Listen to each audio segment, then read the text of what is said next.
John F. Kennedy, born May 29, 1917, Brooklyn, Massachusetts, U.S., died November 22, 1963, Dallas, Texas, was the 35th President of the United States, 1961 to 63, who faced many foreign crises, notably in Cuba and Berlin, but managed such successes as the successful passage of the Travelin Test, the Alliance for Progress. He was assassinated while riding a motorcycle in Dallas. The second of 9 children, Kennedy was raised in a family that demanded intense physical and intellectual competition between siblings. The family's touch football games at their Hainesport retreat later became legendary, and was educated in the theological teachings of the Roman Catholic Church and the political principles of the Democratic Party. His father, Joseph Patrick Kennedy, had amassed a multi-million-dollar fortune in banking, bootlegging, shipbuilding, and the film industry, and as a skilled stock market player. His mother, Rose, was the daughter of John F. "Honey" Fitzgerald, a one-time mayor of Boston. They established trust funds for their children that guaranteed lifelong financial independence. After serving as chairman of the Securities and Exchange Commission, Joseph Kennedy became U.S. ambassador to Britain, and for 6 months, in 1938, John served as his secretary, using this experience to write his senior thesis on Britain's military unpreparedness at Harvard University, B.S. 1940. He later expanded the thesis into a best-selling book, Why England Slept, 1940. Kennedy joined the U.S. Navy in the fall of 1941 and was sent to the South Pacific 2 years later. By the time he was discharged in 1945, his older brother Joe, whom his father had expected to be the first Kennedy to run for office, had been killed in action, and the family's political standard had passed to John, who had planned to pursue a career in academia or journalism. John Kennedy himself narrowly escaped death in the war. While commanding a patrol torpedo PT boat, he was seriously wounded when a Japanese destroyer sank it in the Solomon Islands. Far behind enemy lines, he led his men back to safety and was awarded the U.S. Navy and Marine Corps Medal for gallantry. He also returned to active command at his own request. These events were later depicted in a Hollywood film, PT-109, 1963, which contributed to the Kennedy mystique. However, a further injury to his back, which had plagued him since adolescence, never truly healed. Despite operations in 1944, 1954, and 1955, he remained in pain for much of the rest of his life. He also suffered from Addison's disease, although this affliction was kept a secret from the public. His brother, Robert, wrote, "At least half the days he spent on this earth were days of intense physical pain." After becoming president, Kennedy combated the pain with injections of amphetamines, then considered harmless and used by a few celebrities for their energizing effects. According to some reports, both Kennedy and the First Lady relied heavily on these injections, using them weekly. None of this deterred Kennedy from pursuing a serious career in politics. His family expected him to run for public office and win. Kennedy did not disappoint his family. In fact, he never lost an election. His first opportunity came in 1946 when he ran for Congress. Although still physically weakened by his war injuries, he campaigned aggressively, bypassing the Democratic organization in Massachusetts' 11th Congressional District and instead focusing on his own interests. Relying on family, college friends, and fellow naval officers, he won nearly twice as many votes as his closest rival in the Democratic primary. In the November election, he defeated the Republican nominee. He was only 29 years old. Kennedy served 3 terms in the House of Representatives, 1947 to 1953, as a bread-and-butter liberal. He advocated better working conditions, more public housing, higher wages, lower prices, cheaper rents, and more social security for the elderly. In foreign policy, he was an early proponent of Cold War policies. He supported the Truman Doctrine and the Marshall Plan, but was highly critical of the Truman administration's record in Asia. He accused the State Department of trying to force Chiang Kai-shek into an alliance with Mao Zedong. "What our men saved, our diplomats, and our president saved," he told the House on January 25, 1949. His congressional district in Boston was a safe seat, but Kennedy was eager to stay in the House of Representatives for a long time. In 1952, he ran for the U.S. Senate against the popular incumbent Henry Cabot Lodge, Jr. His mother and sisters Eunice, Patricia, and Jane held Kennedy teas throughout the state. Thousands of volunteers, including his 27-year-old brother Robert, who managed the campaign, rallied to help. That fall, Republican presidential candidate General Dwight D. Eisenhower carried Massachusetts by 208,000 votes, but Kennedy defeated Lodge by 70,000 votes. Less than a year later, on September 12, 1953, Kennedy expanded his electoral appeal by marrying Jacqueline Le Bouvier, Jacqueline Kennedy Onassis. 12 years younger than Kennedy and from a socially prominent family, the beautiful Jackie was the perfect complement to the handsome politician. They made a glamorous couple. As a senator, Kennedy quickly gained a reputation for being responsive to the requests of constituents, except on rare occasions when the national interest was at stake. In 1954, he was the only New England senator to approve President Eisenhower's expansion of reciprocal trade powers, and he strongly supported the opening of the St. Lawrence Seaway. Lawrence Seaway, despite the fact that no Massachusetts senator or congressman had ever voted for it in 20 years. To the dismay of liberal Democrats, Kennedy played down the profligate excesses of Senator Joseph R. McCarthy of Wisconsin, who had waged a witch hunt against government workers accused of being communists in the early 1950s. Kennedy's father liked McCarthy, contributed to his campaign, and even entertained him at the family compound in Hyannisport on Cape Cod, Massachusetts. Kennedy himself disliked McCarthy, but as he once observed, "Half my people in Massachusetts look upon McCarthy as a hero." Nevertheless, on the Senate vote to censure McCarthy's conduct, 1954, Kennedy expected to vote against him. He prepared a speech explaining why, but he was absent on the day of the vote. Later, at the National Press Club Gridiron Dinner, costumed reporters sang, "Where were you, John? Where were you, John, when the Senate censured Joe?" In fact, John was hospitalized in critical condition after back surgery. For the next 6 months, he lay strapped to a board at his father's home in Palm Beach, Florida.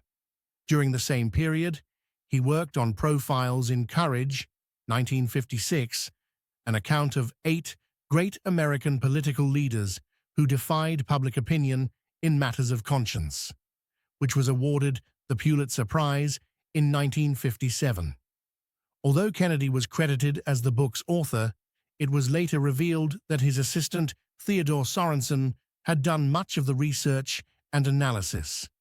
Back in the Senate, Kennedy led the fight against a proposal to abolish the Electoral College, fought for labor reform, and became increasingly committed to civil rights legislation. As a member of the Senate Committee on Foreign Relations in the late 1950s, he advocated for extensive foreign aid to emerging nations in Africa and Asia, and he surprised his colleagues by calling on France to grant independence to Algeria. During these years, his political views were moving to the left. Perhaps because of their father's dynamic personality, Joseph Kennedy's sons matured slowly. Gradually, John's stature among the Democrats increased, until he inherited the legions that had once followed Illinois Governor Adlai E. Stevenson, the two-time presidential candidate who transformed the Democratic Party by appealing to idealism and made Kennedy's rise possible. Kennedy had almost joined Stevenson's vice presidential race in 1956. The charismatic young man's near New England victory and his televised concession speech, Estes Kefauver won the vice presidential nomination, brought him into nearly 40 million American homes. Overnight, he had become one of the nation's leading political figures. His campaign for the 1960 nomination was already underway. One newspaperman called him a young man in a hurry. Kennedy felt he had to redouble his efforts because of the widespread belief that a Roman Catholic candidate could not be elected president. He made his 1958 Senate re-election race a test of his popularity in Massachusetts. His margin of victory was 874,608 votes, the largest ever in Massachusetts politics and the largest of any Senate candidate that year. A steady stream of speeches and frequent profiles followed, with his and his wife's photographs appearing on the covers of several magazines. Before the first primary, Kennedy carefully calculated the years of his presidency, establishing a process that became the norm for candidates seeking the nation's highest office. To ferry him and his staff around the country, his father purchased a 40-passenger Convair plane. His brothers, Robert, Bobby or Bob, and Edward, Teddy or Ted, joined him. After graduating from Harvard University, 1948, and the University of Virginia Law School, 1951, Bobby began his career as an attorney for the Justice Department and a consultant to congressional committees. Ted also graduated from Harvard, 1956, and Virginia Law School, 1959. Both men were campaigners. In January 1960, John F. Kennedy formally announced his candidacy for president. His main rivals were Senators Hubert H. Humphrey of Minnesota and Lyndon B. Johnson of Texas. Kennedy defeated Humphrey and dealt a blow to religious taboos against Roman Catholics by winning the primary in Protestant West Virginia. He again addressed the Catholic issue, expressing his belief in the separation of church and state in a televised speech to a group of Protestant ministers in Houston, Texas. Nominated on the first ballot, he balanced the Democratic ticket by selecting Johnson as his running mate. In his acceptance speech, Kennedy declared, "We stand today on the brink of a new frontier." The phrase "new frontier" became associated with his presidential programs thereafter. Another phrase, "the Kennedy way," summarized the candidate's emerging identity. It was glamorous and aristocratic, with his father's wealth, John Kennedy's charisma and easy wit, Jacqueline Kennedy's beauty and fashion sense. The suits and pillbox hats she wore became widely popular. The charm of his children and relatives, and the intelligence of Harvard advisors who surrounded David among his brightest writers.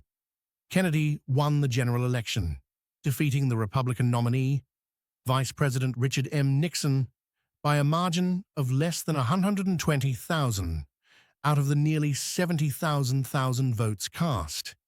Many observers then and since have believed that voter fraud played a major role in Kennedy's victory, especially in the delicate state of Illinois, where Joe Kennedy enlisted the help of the ever-powerful Richard J. Daley, the mayor of Chicago. Nixon had defended Eisenhower's record. Kennedy, whose slogan was, "Let's get this country moving again," denounced unemployment, a sluggish economy, the so-called missile gap, the Soviet superiority over the United States in the number of nuclear-armed missiles, and the new communist government in Havana. A major element of the campaign was a unique series of 4 televised debates between the two men. An estimated 85 to 120 million Americans watched one or more of the debates. Both men showed a strong grasp on the issues, but Kennedy's gentleness in front of the camera, his Tony Harvard accent, and his good looks, in contrast to Nixon's 5 o'clock shadow, convinced many viewers that he had won the debate. As president, Kennedy continued to exploit the new medium, exemplified by weekly televised press conferences. He was the youngest man and the first Roman Catholic to be elected President of the United States. His administration lasted 1,037 days. He was concerned with foreign affairs from the start.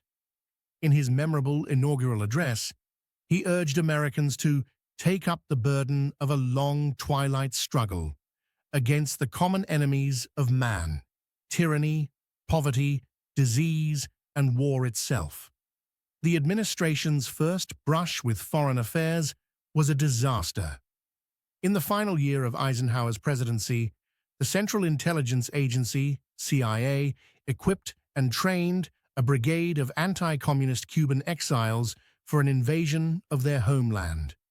The Joint Chiefs of Staff unanimously advised the new president that this force, once ashore, would spark a general uprising against the Cuban leader, Fidel Castro. But the Bay of Pigs invasion was a failure. Every man on the beach was either killed or captured. Kennedy accepted sole responsibility for the setback.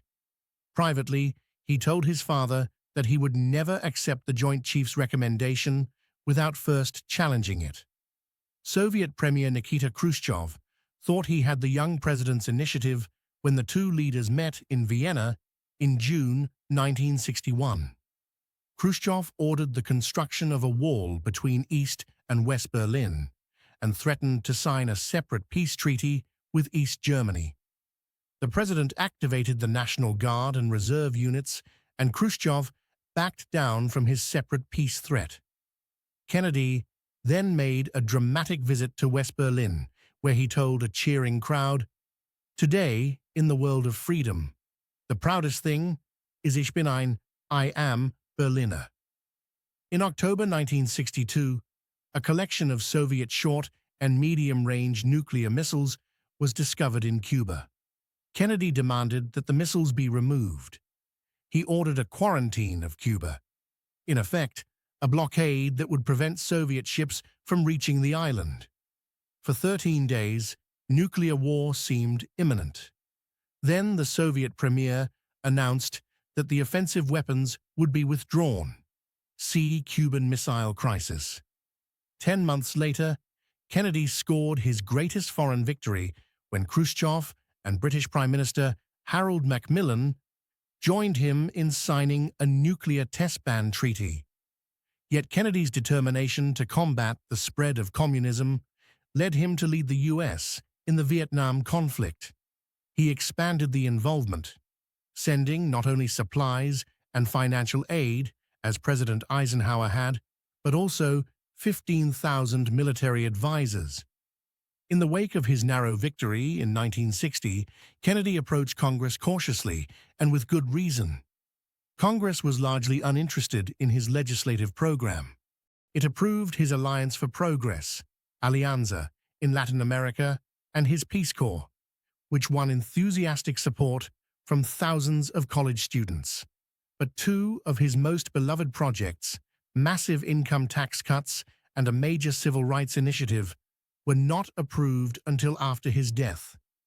In May 1961, Kennedy pledged to put a man on the moon by the end of the decade, and while he would not live to see that achievement, his advocacy of a space program played a major role in the successful launch of the first American manned space flights. He was an immensely popular president at home and abroad. At times, they appeared everywhere together, encouraging better physical fitness, improving the morale of government workers, bringing brilliant advisors to the White House, and beautifying Washington, D.C., with his wife joining him as an advocate for American culture. Their two young children, Caroline Bouvier and John F. Jr., were known throughout the country. The Kennedy family's charm and optimism seemed contagious, fueling the idealism of a generation for whom the Kennedy White House became, in journalist Theodore White's famous simile, Camelot, the magical court of Arthurian legend, celebrated in a popular Broadway musical in the early 1960s. During this time, Joseph Kennedy had suffered a stroke in Hainesport, but the other Kennedys were in and out of Washington. Robert Kennedy, as John's Attorney General, was the second most powerful man in the country. They advised the president on all matters of foreign and domestic policy, national security, and political affairs. In 1962, Ted Kennedy was elected to the president's former Senate seat in Massachusetts. His sister, Eunice's husband, Sergeant Shriver, became director of the Peace Corps. His sister Jane's husband, Stephen Smith, was preparing to run the Democratic Party's 1964 presidential campaign. Another sister, Patricia, married Peter Lawford, an English-born actor who served the family as an unofficial envoy in the entertainment world. All Americans knew who Rose, Jackie, Bobby, and Teddy were, and most could recognize Bobby's wife as Ethel and Teddy's wife as Joan. But if the first family had become American royalty, its image of perfection would have been tarnished years later by accusations from the president of marital infidelity, most notably an affair with motion picture icon Marilyn Monroe, and his association with members of organized crime. President Kennedy believed that his Republican opponent in 1964 would be Arizona Senator Barry Goldwater. He believed that he could bury Goldwater under an avalanche of votes, thereby securing a mandate for major legislative reforms. One obstacle to his plan was a feud between the vice presidents. In Johnson's home state of Texas, between Governor John B. Conley Jr. and Senator Ralph Yarborough, both Democrats. To present a show of unity, the president decided to tour the state with both men. On Friday, November 22, 1963, he and Jacqueline Kennedy were riding in an open limousine as they slowly rode in a motorcade through downtown Dallas. At 12:30 p.m., the president was shot twice, one in the lower neck and one in the head. He was pronounced dead shortly after arriving at Parkland Memorial Hospital. The assassination was captured on film by Abraham Zapruder, and his home film became a key and highly controversial piece of evidence. Governor Connolly, though seriously injured, recovered. Vice President Johnson was sworn in as president at 2:38 p.m. Lee Harvey Oswald, a 24-year-old Dallas resident, was charged with the assassination. 2 days later, Oswald was shot and killed in the basement of the Dallas police station by Jack Ruby, the owner of a local nightclub. A presidential commission, headed by United States Chief Justice Earl Warren, later found that neither the sniper nor his assassin were part of any domestic or foreign conspiracy to assassinate President Kennedy, but that Oswald acted alone. The Warren Commission, however, was unable to conclusively establish all the specific circumstances of Kennedy's assassination. In 1979, a special committee of the U.S. House of Representatives announced that while the president had undoubtedly been assassinated by Oswald, acoustic analysis suggested the presence of a second gunman who had disappeared. But the announcement did nothing to quell theories that Oswald was part of a conspiracy involving either CIA agents angry at Kennedy's handling of the Bay of Pigs fiasco or members of organized crime seeking revenge for Attorney General Bobby Kennedy's relentless criminal investigation. Kennedy's assassination, the most notorious political assassination of the 20th century, continues to be a source of bewilderment, controversy, and speculation. John Kennedy was dead, but the Kennedy mystique lived on. Robert and Ted Both ran for president in 1968 and 1980, respectively. Yet the tragedy would become almost synonymous with the Kennedys when Bobby was also assassinated during the campaign in 1968. Jacqueline Kennedy and her two children moved from the White House to a house in the Georgetown section of Washington. However, the constant crowds of worshippers and curious people made peace there impossible, and in the summer of 1964, she moved to New York City. The pursuit continued until October 20th, 1968, when she married Aristotle Onassis, a wealthy Greek shipping magnate. The Associated Press said that the marriage broke the spell of almost complete admiration for a woman who had become practically a legend in her time. Onassis's widow, the former First Lady, returned to the public eye in the mid-1970s as a high-profile book editor, and she remained one of the most admired women in the United States until her death in 1994. As an adult, daughter Caroline was jealous of her privacy. But John Jr., a lawyer and like his father, had a lot of public rights. Long remembered as John, as the 3-year-old who saluted his father's casket during live television coverage of the funeral procession, John Jr. became the founder and editor-in-chief of the political magazine George in the mid-1990s.